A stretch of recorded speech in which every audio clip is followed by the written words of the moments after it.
Assalamu alaikum. Assalamu alaikum wa rahmatullah. ¿Alguien me puede decir cómo está el audio, si se está escuchando bien?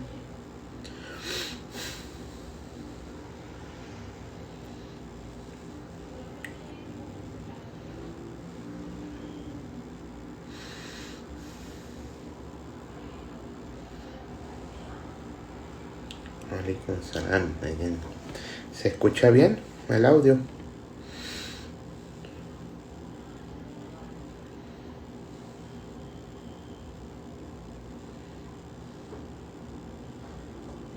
Qué bueno. Bueno, assalamu alaikum wa rahmatullah wa barakatuh. Espero que todos estén bien, espero que todos estén con salud, espero que todos estén con la fe en alto. Y mientras llegan las demás personas que van a asistir a la clase, les comento una historia muy bonita. En el tiempo del profeta, que la pasé con él, a veces cuando le preguntaban o los compañeros del profeta se encontraban entre ellos y se saludaban y se preguntaban ¿cómo estás? ¿Cuál era la respuesta de ellos? Era cuando le preguntaban ¿cómo estás? Decían alhamdulillah, sigo siendo musulmán. Es decir, lo primero que ellos hacían al despertarse era revisar su corazón, preguntarse a sí mismos si seguían siendo musulmanes, y si seguían siendo creyentes, eso los alegraba. ¿Por qué? Porque es muy posible que una persona se acueste en la noche siendo un creyente y en la mañana ya no lo sea, o que en la mañana sea un creyente y al llegar la noche ya no lo sea. Entonces, cuando ellos se daban cuenta, o cuando ellos se examinaban a sí mismos y se veían y sabían que seguían siendo musulmanes, que seguían con la misma creencia, siempre respondían alhamdulillah, sigo siendo musulmán. Entonces, bueno, una vez le preguntaron a uno de los compañeros del profeta, que lo pasé con él, le preguntaron ¿qué es lo que más te gustaría? ¿Qué es lo que más quisieras?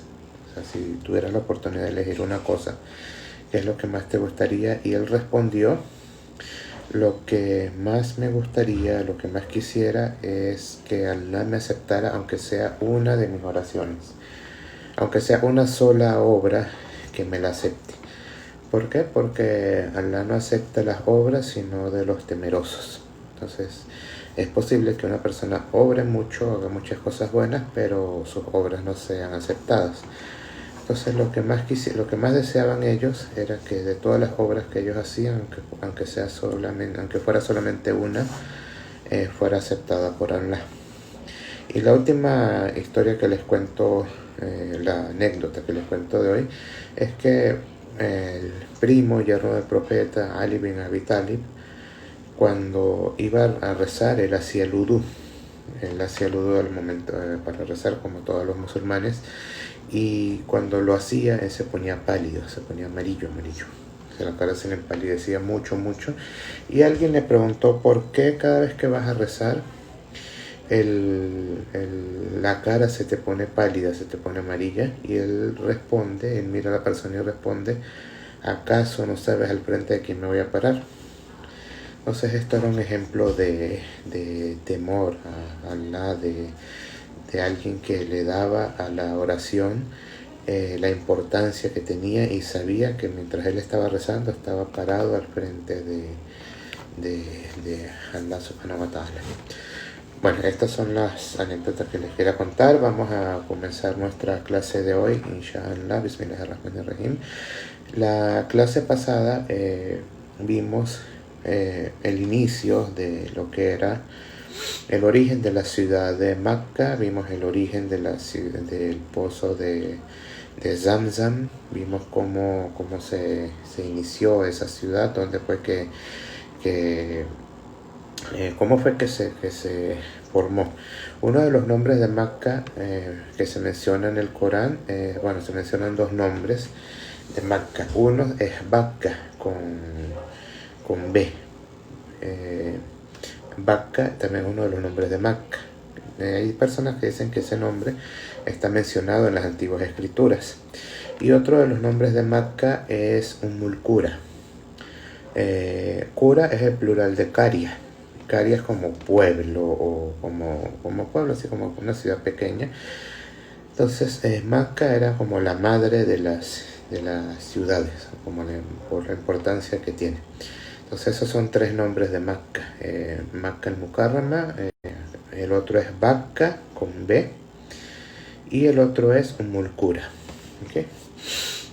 Entonces vimos cómo fue el inicio de esa ciudad y vimos la prueba que Allah subhanahu wa ta'ala le puso al profeta Ibrahim, primero con su hijo Ismael, primero cuando era un niño, un bebé, que le ordenó que lo dejara en el desierto, y después cuando creció le ordenó que lo sacrificara.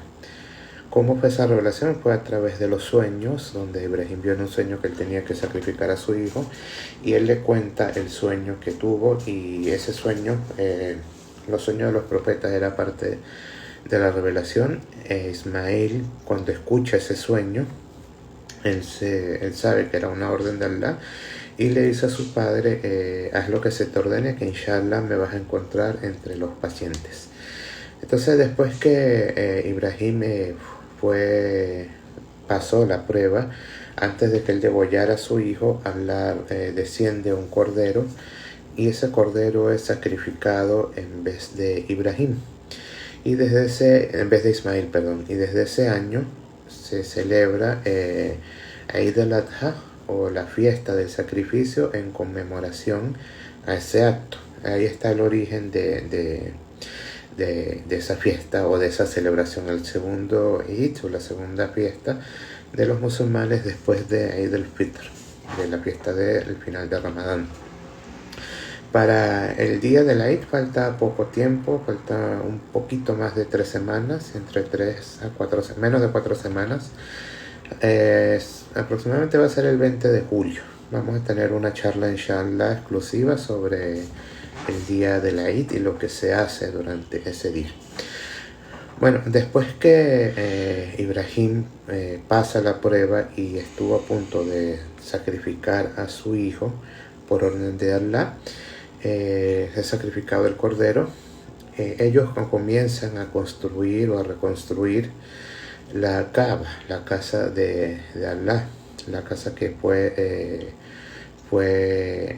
puesta en la tierra para adorar a Allah. Dicen los historiadores, los exegetas, que esa casa fue construida por los ángeles. Dicen que en el tiempo de Adán fue destruida en el diluvio de Noé, y posteriormente fue reconstruida por Ibrahim e Ismail alayhi salam, que la paz esté con ellos, que la paz sea con ellos.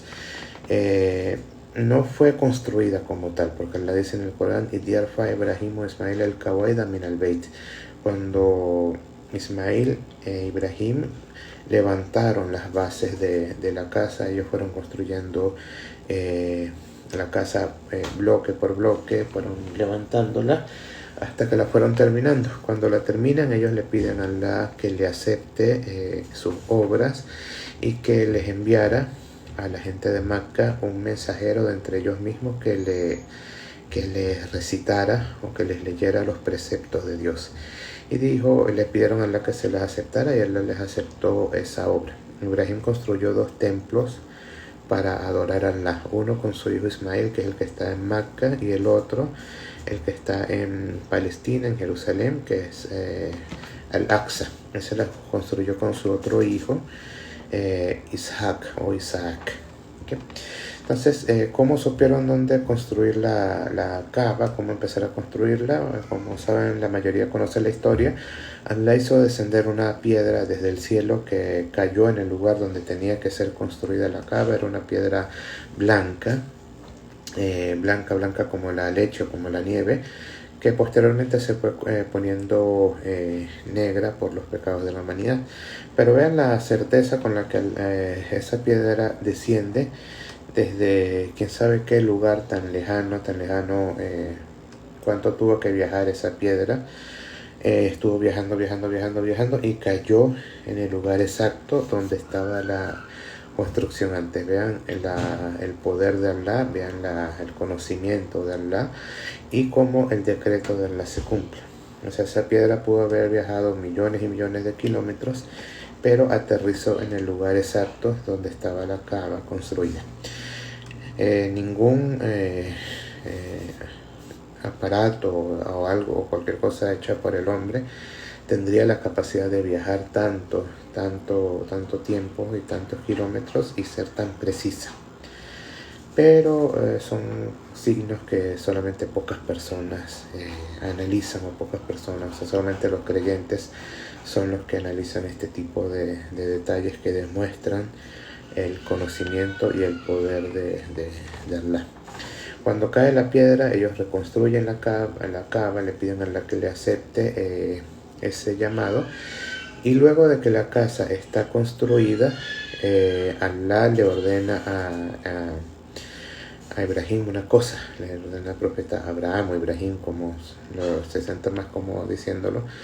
Le dice: levántate y llama a las personas a mi casa, vengan a mi casa a peregrinar, vengan a mi casa a hacer la peregrinación. Entonces es como Ibrahim obviamente dice: Señor, si yo lo hago, me van a escuchar las personas que están cerca de mí, pero ¿cómo voy a hacer llegar ese llamado hacia las demás personas? O sea, ¿cómo voy a hacer que las personas que están lejos me escuchen? Y Allah le dice a Ibrahim: a ti te corresponde cumplir mi orden, y a Allah le correspondía hacer llegar el llamado. Entonces Ibrahim se para en el techo de la Kaaba, de la casa, y grita, hace un llamado bastante fuerte que dice que ciertamente Allah ha tomado una casa, peregrinen a ella, o sea, vengan a peregrinar a ella. Y Allah subhanahu wa ta'ala hizo que ese llamado fuera escuchado por todas las personas, por todos los seres humanos en toda la tierra. Y incluso los que no habíamos nacido también lo escuchamos, solo que no lo recordamos. Pero ese llamado fue escuchado por toda la humanidad. No hubo persona, no hubo ser que no escuchara ese llamado. Entonces Allah nos hizo un llamado: vengan a mi casa a peregrinar, vayan a mi casa y peregrinen, cumplan los rituales que se hacen en mi casa. Por eso es que cuando una persona va a hacer el Hajj, va a hacer la peregrinación, él pronuncia algo, él pronuncia lo que es la intención, y dice: Labbaik Allahumma hajjan, que significa: aquí estoy, Señor, respondiendo tu llamado para el Hajj. ¿Cuál llamado? El que hizo Ibrahim alayhi salam hace miles y miles de años. Él te llama, y tú en esta vida, cuando te presentas allá, estás respondiendo ese llamado diciendo: Labbaik Allahumma hajjan, aquí estoy, Señor, respondiendo tu llamado. Vean, ¿por qué les conté la historia de Ibrahim? Porque se conecta todo. Les decía que el origen del Hajj, de la peregrinación, comienza desde la historia de Ibrahim alayhi salam. Les conté lo que hizo su esposa, el recorrido entre las dos montañas, lo del agua de Zamzam, el sacrificio cuando Ibrahim le tiró las piedras al demonio. Todas esas cosas están conectadas, y todas esas cosas son rituales que pertenecen al Hajj. Ahora, ¿cuándo se hace el Hajj? ¿En qué momento? ¿En qué fecha del año? Hay dos tipos de visitas a la casa. Una es la visita mayor, que es el Hajj, y la otra es la visita menor, que es Umrah. La Umrah es mucho más corta que el Hajj, dura apenas unas horas, depende de la movilidad de las personas, su velocidad y de la cantidad de personas que hay. Mientras que el Hajj tiene días específicos.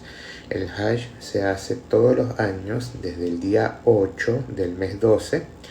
Recuerden que ahora estamos en el mes 11, en el mes 11 del calendario islámico. El mes 11 se llama Dhul Qa'dah, Y el Hajj se hace desde el día 8 del mes de Dhul Hijjah hasta el día 12 o 13 de Dhul Hijjah. No se puede hacer ni antes ni después. Esos son los días específicos en los que se hace. Entonces, cuando la persona va a hacer, esa es una de las principales obras de ese mes, del mes número 12 del mes de Dhul Hijjah, donde es uno de los pilares del Islam. Se cumple el quinto pilar del Islam, que es la peregrinación. Los que no podemos ir al Hajj también tenemos obras que hacer, que se las vamos a ir viendo poco a poco. Pero antes de comenzar a hablarles sobre la realización del Hajj, de cómo se hace la preparación previa, vamos a hablar un poco sobre el compromiso que tenemos para hacer el Hajj. Allah dice en el Corán: "Walillahi al-nasi hijjul bayti man istata'a ilayhi sabila", y es una orden de Allah para las personas hacer la peregrinación para quien tenga los medios. Los que no tienen los medios no están exentos de ir a la peregrinación. Pero hay una forma de que Allah te prescriba que hiciste el Hajj y tengas la recompensa completa, que tengas la recompensa entera de haber ido al Hajj. ¿Cuál es esa forma? Aunque no tengas los medios, aunque nunca hayas pisado Mecca. ¿Cuál es esa forma? Teniendo la intención sincera de hacer la peregrinación. Como la intención sincera no es solamente decir, ay, me gustaría ir, sino que esforzarse y buscar todos los medios para poder realizar ese viaje. Se sabe que la situación actual es muy difícil, se sabe que la situación actual está muy complicada, la situación económica de la mayoría de las personas es difícil, es precaria y sí. Pero recuerda que el Dios que te mantenía antes es el mismo que te está manteniendo ahora y es el mismo que te va a mantener después. Entonces, si puedes, toma una parte de tu dinero, de tus ingresos, cualquier cosa, si sea mucho, sea poco, y destínalo a ahorrar para hacer el Hajj. Hay personas que van a decir, no me va a dar tiempo porque gano muy poco, y puede ser que sea verdad que no te dé tiempo porque ganes muy poco, o sea, puede ser que pases toda tu vida ahorrando y no te vaya a alcanzar, pero por el simple hecho de haberte esforzado, por el simple hecho de haber intentado o hacer lo que sea necesario para intentarlo, Allah te lo va a prescribir como si lo hubieras hecho. Y quién sabe si Allah te abre las puertas del bien, Allah te abre las puertas de sustento por tu sinceridad y te permite ir para allá. Hay una regla muy importante a seguir, que para el Hajj no van las personas que quieren, van las personas que son invitadas por Allah. Hay personas que tienen mucha riqueza y no van, ya sea porque no sienten el interés de ir o porque los medios no se les facilitan. Y hay personas que prácticamente viven con al día en día y Allah les abre las puertas del bien y les permite ir a su casa a realizar la peregrinación. Es muy importante en esto la sinceridad y es muy importante siempre obrar. Por eso les digo que no se quede solamente en intenciones, en palabras bonitas, en que ay, me gustaría ir algún día, me gustaría cumplir eso, pero sin esforzarse en nada. Eso ya ahí hay una falta de sinceridad. Hay una historia de unos hermanos de África, unas personas de África que fueron al Hajj hace mucho tiempo. Y ellos juntaron el dinero que tenían y se dieron cuenta que no les alcanzaba para llegar hasta Mecca, sino para moverse un poco en dirección hacia Mecca, o sea, cruzar algunas ciudades y cosas así. Entonces llegaron hasta donde pudieron, hasta donde les alcanzó el dinero, y ahí empezaron a trabajar, empezaron a reunir dinero. Cuando tuvieron suficiente se volvieron a desplazar y se iban acercando paulatinamente hasta llegar a Mecca.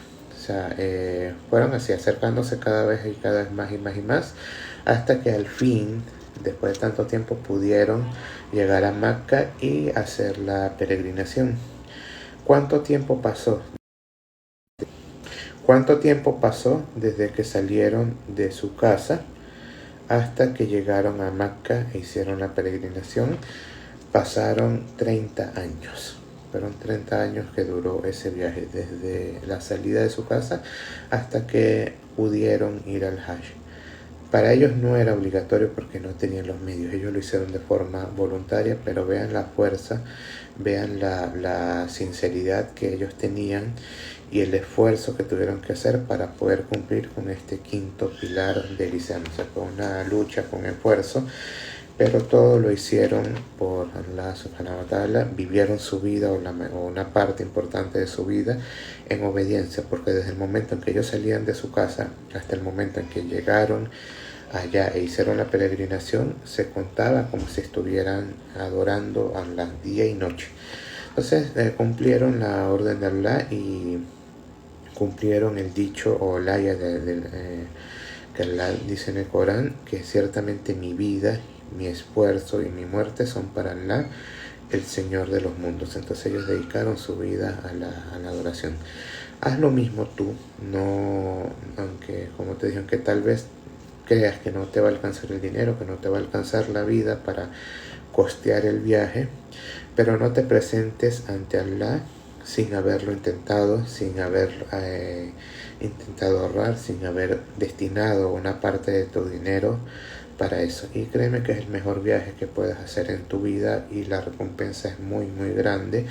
El profeta, que la pasa con él, dijo: al Hajj Mabrur laysa lahu jaza illa al Jannah. El Hajj que es realizado de forma correcta, de forma correcta, no tiene recompensa excepto el paraíso.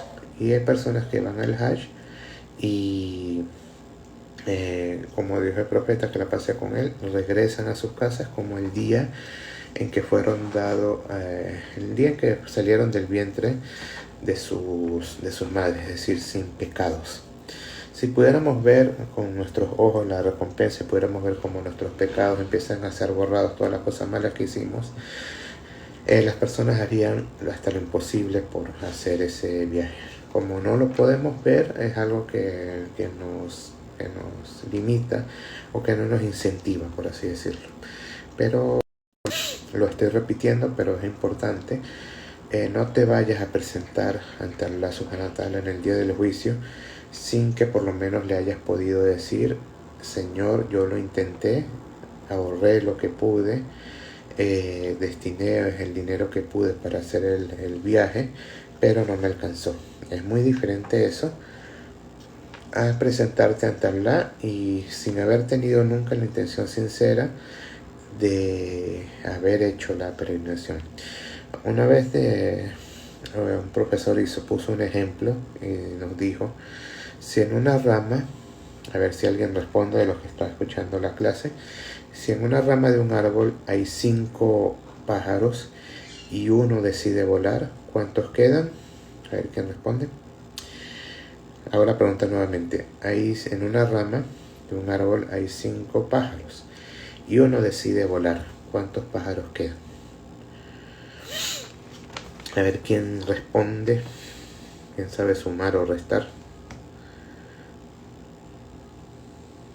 Ay, Dios mío. 5 pájaros y uno decide volar, ¿cuántos quedan?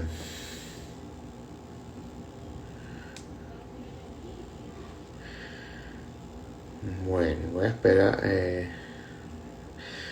Ibrahim Abir dice que quedan 0.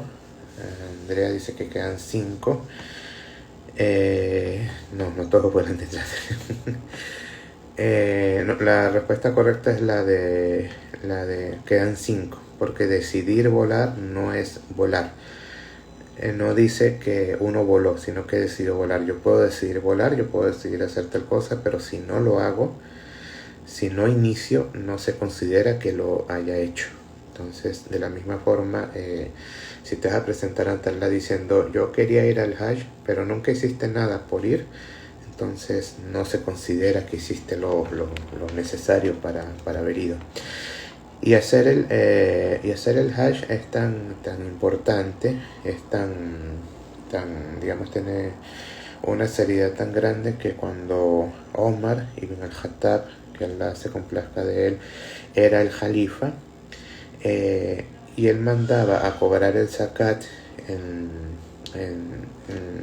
en las tierras de los musulmanes, él le decía a los cobradores: si hay alguien que tiene los medios para ir al Hajj y no ha ido, no le cobres el zakat, no le cobres el impuesto que pagan los musulmanes, cóbrale la jizya. Y la jizya es el impuesto que pagan los judíos y cristianos que viven en las tierras islámicas. Entonces, si hay un judío o un cristiano que vive en tierras de musulmanes, ellos pagan un impuesto que se llama jizya, y eso les garantiza libertad de culto, trabajo, igualdad, todos los derechos. Es como el impuesto sobre la renta hoy en día. Entonces Omar decía: si hay un musulmán que tiene los medios para ir al Hajj y no ha ido, no le cobres el zakat, trátalo como un judío o como un cristiano y cóbrale la jizya. Y esto se respalda con el dicho del profeta, que le pasé con él, quien dijo que quien muere sin haber hecho el Hajj, teniendo las posibilidades de haberlo hecho, no va a morir sino como un judío o un cristiano.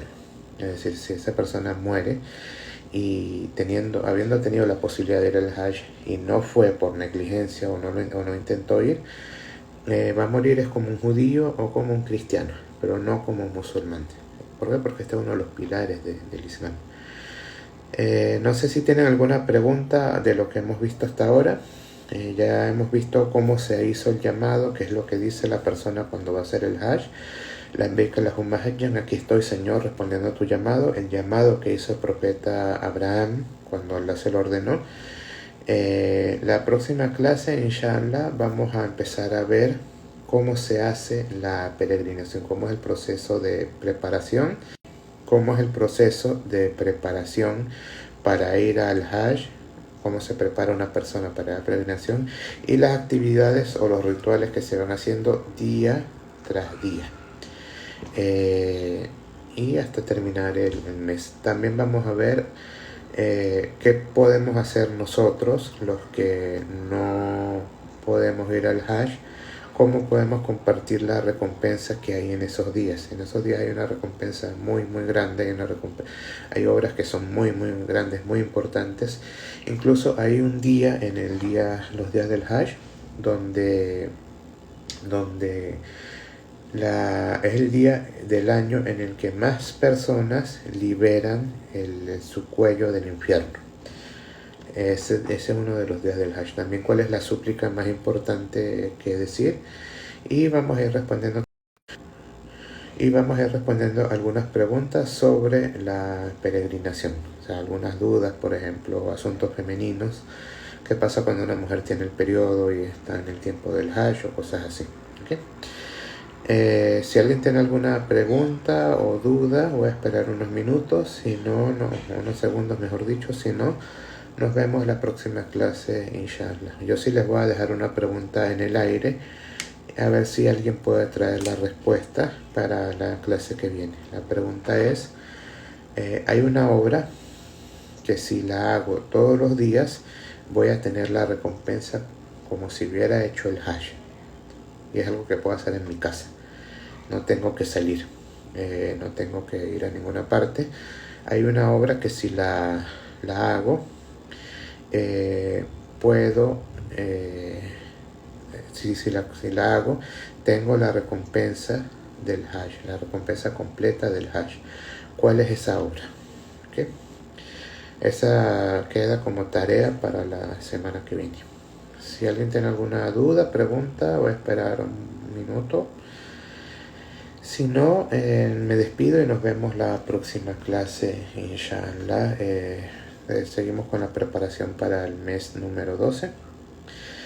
La maestra Stephanie Ortiz dice: ¿orar antes de dormir? No es orar antes de dormir, aunque el rezo de la noche es muy importante y tiene una recompensa muy grande y muy especial. Pero hay una obra que el profeta, que la pasa con él, la mencionó y dijo: quien haga esto todos los días va a tener la recompensa del Hajj completa. Incluso lo repitió 3 veces.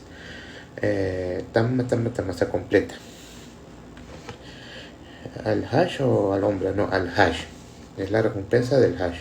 ¿Y cuál es la recompensa del Hajj? El perdón de los pecados. O sea, hay una obra que si la haces todos los días, tus pecados pueden ser perdonados, tus pecados completos. Bueno, como no veo preguntas, como no veo dudas, nos vemos la semana que viene, inshallah. Eh, Les comento que las personas que estén interesadas en cumplir con la sunna de degollar un cordero, vamos a estar ofreciendo el servicio acá en Margarita de degollar el animal de la forma islámica, de empaquetarlo y de repartirlo a las personas necesitadas. Si conocen a alguien que quiera cumplir con la sunna y no tenga la forma del mismo de sacrificar el animal, nosotros inshallah nos podemos encargar que se pongan en contacto a través del privado. Soy su hermano en el Islam, Suleiman Sebib. Nuevamente, cualquier cosa buena que se haya dicho acá proviene únicamente de Allah y solamente a Él se le da el agradecimiento y las alabanzas. Cualquier error es de mi parte y del Shaitán. Assalamu alaikum wa rahmatullah wa barakatuh.